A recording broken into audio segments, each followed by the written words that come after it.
Այն, ինչ տեղի ունեցավ Մերձավանի դպրոցում 2 օր առաջ, ցնցեց թե կրթական համայնքը, թե հասարակության լայն շրջանակները։ Դեպքը, որի մանրամասները տարածվեցին սոցիալական ցանցերում և լրատվամիջոցներում, դարձել է հանրային բուռն քննարկման առարկա, հատկապես մանկավարժի և աշակերտների միջև տեղի ունեցած միջադեպի համատեքստում։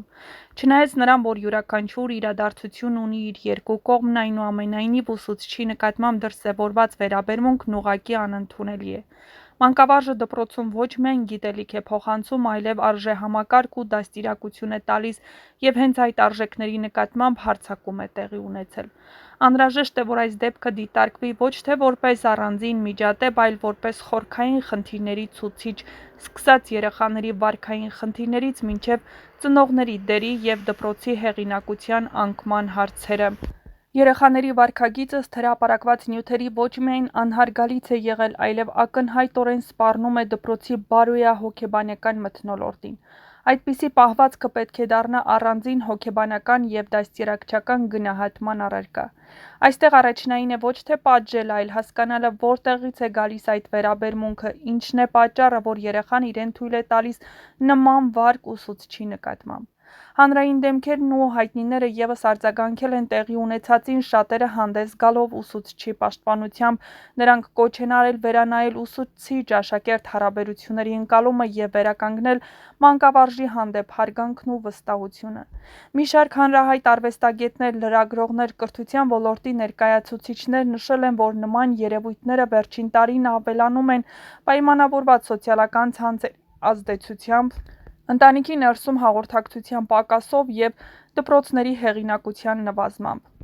Այս ամենը լուրջ ազդակ է կրթական և հանրային քաղաքականություն մշակողների համար։ Անհրաժեշտ է վերանայել դպրոցի դերակատարությունը, վերակենդանացնել մանկավարժի սոցիալական և բարոյական հեղինակությունը, ապահովել երեխայի դաստիարակության համատեղ պատասխանատվությունը ինչպես դպրոցի, այնպես էլ ընտանիքի կողմից։ Այս դեպքը պետք է դառնա սկիզբ խորքային փոփոխությունների, այլ ոչ թե հերթական աղմկոտ պատմություն, որը ժամանակի ընթացքում կմոռացվի։ Մեր բոլորիս խնդիրն է միասին պաշտպանել կրթության և արժանապատվության արժեքները։ Դերասան Բաբկեն Վարդանյանն, ով այս շրջանում նկարահանվում է «Մարիա» հեռուստասերիալում, Ինստագրամի իր էջի սթորի բաժնում, ուր ցանկացած տեղեկատվություն հասանելի է միայն 24 ժամ, ինչից հետո անհետանում է, գրել է. «Ցավալի է, երբ երեխաները չգիտեն ինչպես խոսել ուսուցչի հետ։ Երեխան որքան էլ ազատ ու անկաշկանդ լինի, պետք է սովորի պահպանել հարգանքը մեծի, հատկապես ուսուցչի հանդեպ։ Նա երեխա է անկախ իրավիճակից։ Ավելի ցավալի է, երբ այդպիսի պահերը տեղի են ունենում ծնողների ներկայությամբ, առանց ուղղորդման կամ արձագանքի»։ Նշենք նաև, որ Բաբկեն Վարդանյանը և Ելենա Արշակյանը համագործակցում են ոչ թե առաջին անգամ։ Բաբկեն Վարդանյանը հեռուստադիտողների լայն շրջանակներին հայտնի դարձավ «Լքված ամրոցի պահապանները. մեր թաղի տղերքը» հեռուստասերիալներից։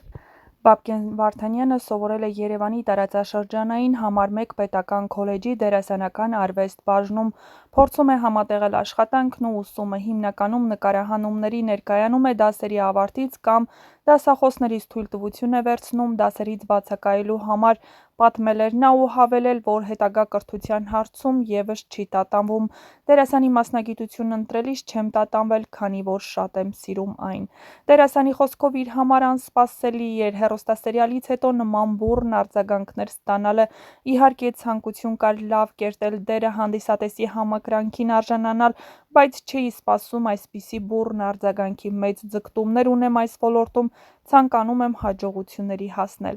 Բաբկենը խոսել է նաև նկարահանման հրապարակում համագործակցությունների ու դժվարությունների մասին։ Ավագ սերնդի հետ համատեղ աշխատանքն ինձ համար շատ կարևոր է, նրանք ինձ ուղղորդում են, նրբություններ սովորեցնում, ինչը շատ կարևոր է սկսնակ դերասանի համար։ Լինում են նաև դժվարություններ, առանց դրա հնարավոր չէ, ասել է նա ու ընդգծել, որ դժվարություններ կարող են լինել անգամ տարրական հարցերում, տեքստը մոռանալը նույնպես խնդրահարույց է, բայց նկարահանման հրապարակում ինձ շատ է օգնում ռեժիսորը բացատրելով տվյալ տեսարանի խնդիրը։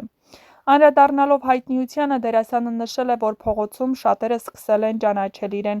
դրական են խոսքեր ասում, կերտածս կերպարներն իսկապես սիրվել են իրական կյանքի։ Բաբկենը շատ նման է իր կերտած դերերին, շատ դեպքերում կվարվեի այնպես, ինչպես իմ կերտած հերոսները։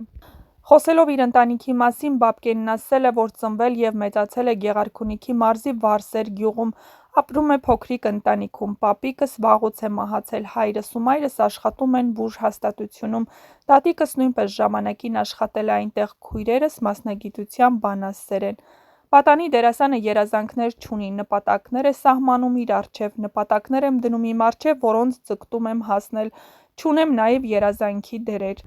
Շատ նպատակներ ունեմ, բայց դեռևս չէի ցանկանա խոսել այդ մասին։ Դե ինչ, իսկ դուք չմոռանաք բաժանորդագրվել մեր ալիքին, գրեք ձեր կարծիքները Մերձավանի դպրոցում տեղի ունեցած այդ բուռն իրավիճակի մասին և բաժանորդագրվել մեր ալիքին, որպեսզի բաց չթողնեք նոր սերիալների, նոր դերասանների և իհարկե շոու բիզնեսյան անցուդարձի մասին առաջինը տեղեկություններն իմանալու հնարավորությունը։ Դե ձեզ բարի դիտում, մեզ էլ բարի օր։ Մնացեք մեզ հետ, դիտեք տեսանյութն ամբողջությամբ, չմոռանալով իհարկե գրել ձեր կարծիքները Աբուլի կերպարի մասին։